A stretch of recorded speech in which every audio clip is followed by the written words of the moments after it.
మిత్రులందరికీ నమస్కారం. మిత్రులారా, మనం వేరుశనగ ఏదైతే ఉందో వేరుశనగ వేసుకున్నాం అని మనం మాట్లాడుకున్నాం. ఈ రోజున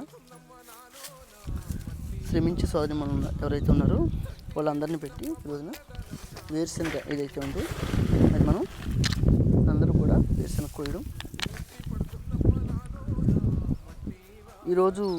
ఈ రోజుకి లాగి వేరుశనగ తీసి సుమారుగా 3 రోజులు అవుతూ ఉంది.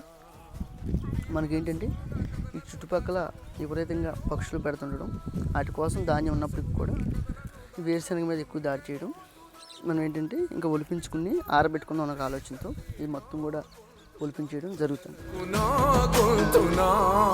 ముట్టి పడుతుందమ్మా నాలో నా మట్టి వాసన, తట్టి లేపిందమ్మా పొల్లెదనం నా గొంతు మూసనా.